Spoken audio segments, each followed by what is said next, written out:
मैंने कहा ना कि भाजपा के लोग रावण हैं, रावण के वंशज हैं, तो ये जो है इनका वो अहंकार के साथ इस बात को कहते हैं, अहंकार के साथ ही कहते हैं। मैं कहता हूँ ये लोकतंत्र का तकाजा है कि किसी को रोजगार मिल जाता है, किसी का रोजगार छिनता है।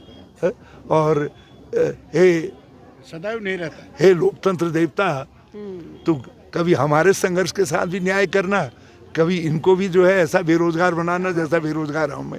सर जॉर्ज एवरेस्ट इस राज्य के अंदर सारी प्राइम लैंड जितनी हैं उनको भाजपा ने और भाजपा के शीर्ष नेतृत्व ने बेच देने का काम कर रहे हैं। उत्तराखंडियों के हाथ खाली एक खोखला उत्तराखंड रह जाए, जमीनें जो यहाँ की बहुमूल्य जमीनें हैं वो जो है गैर उत्तराखंडियों को बेच दी जाए, ये षड्यंत्र है। सर चेंज किया जा रहा है, उस योजना को खत्म कर दिया है।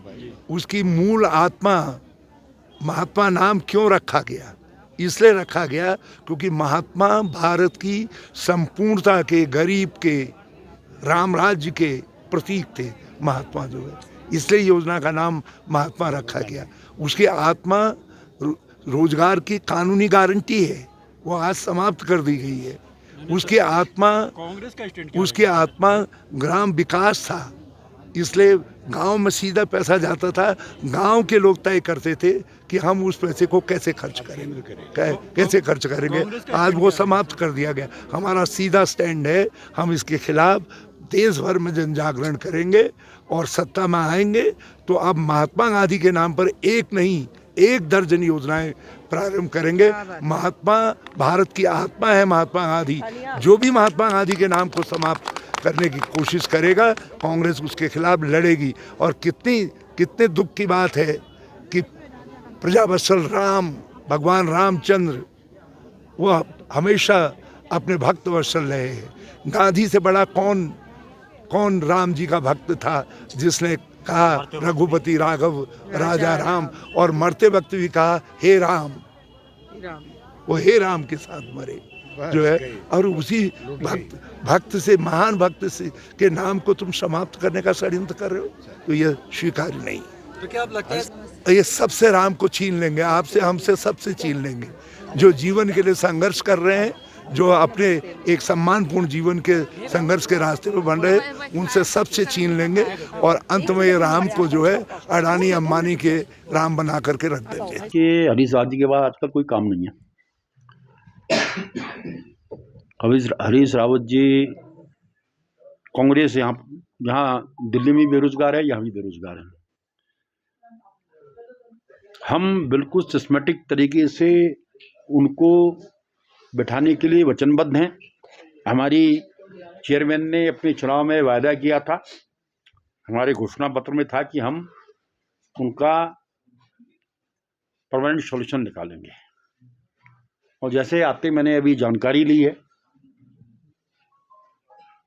उसमें सिर्फ उन लोगों को बाहर किया गया है जो अन्य स्रोतों से भी कमाई कर रहे हैं। हमारा पहला ध्येय उन लोगों को समायोजन करना है जो बिल्कुल उसी पे आश्रित हैं। अगर मैं हूं,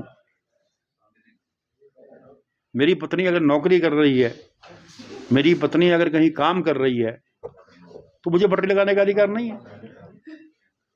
ठीक है, पहले हमारी प्रायोरिटी वो है जो बिल्कुल बेरोजगार हैं, और उसके बाद धीरे धीरे हमारी पूरी कोशिश होगी।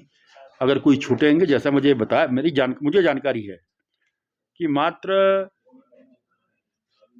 12-14 लोग उससे वंचित हैं, उनको मैंने कहीं समाहित करेंगे।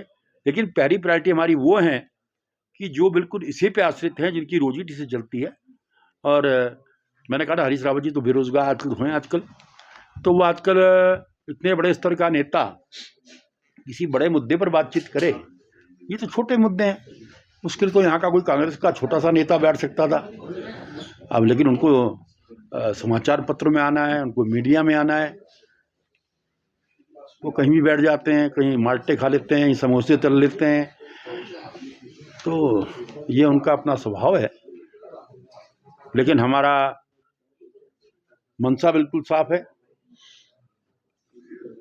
और हमारी पूरी कोशिश होगी कि हमारे जो स्थानीय लोग हैं, जो बेरोजगार हैं, उनको समाहित करना अगर आप ये वीडियो YouTube पर देख रहे हैं तो हमारे चैनल को सब्सक्राइब कर बेल आइकन दबाएं और Facebook पर देख रहे हैं तो हमारे पेज को लाइक करें।